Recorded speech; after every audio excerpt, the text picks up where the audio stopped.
पैसे पे नहीं दे रहे। बात सुने ना, एक सेकंड बात।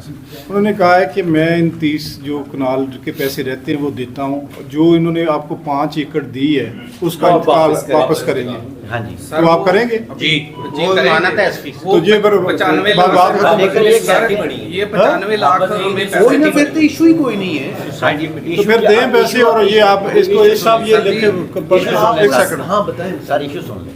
इशू ये है कि ये कह रहे हैं कि हमारी पेमेंट पहले दी जाए, ठीक है, जबकि मेरी पेमेंट फंसी हुई उस रकबे में। लेकिन मेरी एक बात, वो मुझे 5 एकड़ का इंतकाल मिलेगा, वो मेरा 8-10 दिन में या ज्यादातर 1 माह में हल हो जाना है। 14 एकड़ की आपने जो इनको दी जी, उस पूरे माहदे को एक्चुअलाइज करना आपकी जिम्मेदारी था, उनकी नहीं।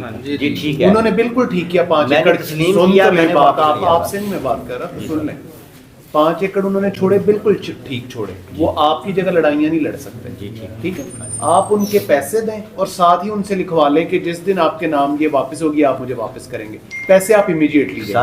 सारे तेरा की लगता है असलम मामू है? ਮਾਮੂ ਹੈ ਜੀ। अच्छा, क्यों नहीं देंदे तेरी विरासत?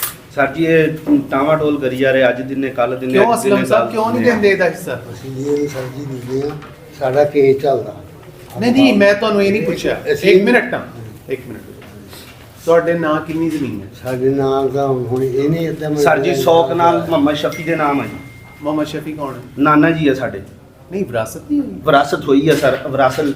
ਨਹੀਂ ਤੇ ਫਿਰ ਸ਼ਫੀ ਦੇ ਨਾਂ ਤੇ ਨਾ ਹੋਈ ਨਾ। ਹਾਂਜੀ, ਸ਼ਫੀ ਦੇ ਨਾਮ ਤੋਂ ਇਹ ਜਿਹੜੀ ਗੱਲ ਇਹ ਕਹਿ ਰਹੇ ਆ ਨਾ ਸਰ, ਤੁਹਾਡੇ ਨਾਂ ਕਿੰਨੀ? ਸਾਡੇ ਨਾਲ 10 ਕਨਾਲ ਹੈ ਜੀ। ਤੁਹਾਡੇ ਨਾਂ ਕਿੰਨੀ?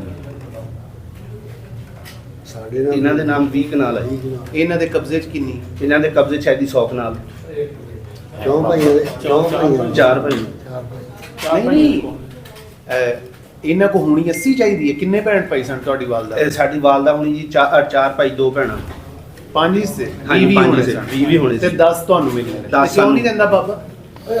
ਅਸੀਂ ਤੇ ਦਿੰਦੇ ਸਰ, ਸਾਡਾ ਕੇਸ ਚੱਲਦਾ, ਇਸ ਕਰਕੇ ਕਿਹਾ ਕੇਸ ਪਹਿਲਾਂ ਹਿੱਸਾ ਤਕਸੀਮ ਵੱਲ ਹੋਣੀ ਆ ਉਹਦੀ ਤਾਂ ਤਕਸੀਮ ਵੰਡ ਹੋ ਜਾਂਦੀ ਹੈ ਨਾ, ਦਿਓ ਕਿੱਥੋਂ ਦੇਣੀ ਹੈ। ਬਾਤ ਡੀਸੀ ਸੁਣੋ, ਸਾਹਿਬ 10 ਕਨਾਲੇ ਦਾ कब्जा दिलवाना है इनको विरासत में। नहीं बात तुसी खाला को भी दिलवाएं। खाला की भी दिलवाया ना आज, वो जो आपकी खाला है वो कहाँ है? वो चक में है सर। उनको भी बुलाया, दिलवाएं। उनको भी बुलाया, उनका भी दें। और चाचा 10 कितों देनी है जगह?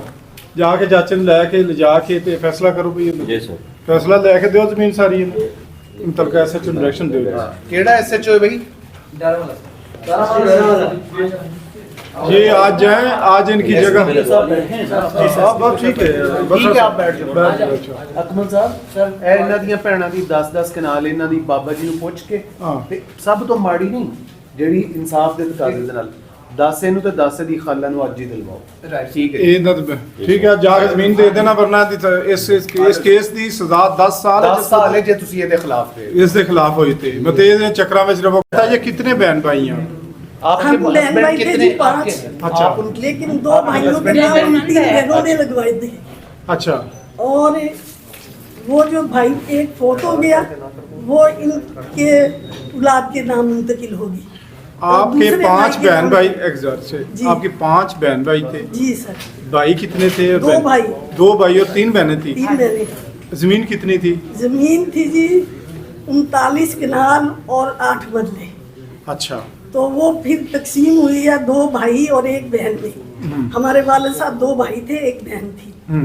ठीक है जी। फुप्पी के नाम आए थे 94 मरले। अच्छा, आपके नाम कितनी बनती है? आपके वालिद के नाम कितनी आई? मेरे वालिद के नाम 9 कनाल 9 कनाल है। 6 अच्छा। मरले और कुछ सरसाइयाँ थी। ठीक तो है। आपके भाई बहन कितने का 3.5 थे? हिस्से बन गए ना, 3 बहनें 2 हम 5 बहन भाई थे जी, लेकिन हमने 2 भाइयों के नाम लगवा दी थी अच्छा, सारी जगह। यानी 4.5 कर दिया। जी, जी। अच्छा, बहनों ने छोड़ दी। हाँ जी, बहनों ने- 4.5 4.5। अच्छा, इसके बाद फिर इसका क्या आपने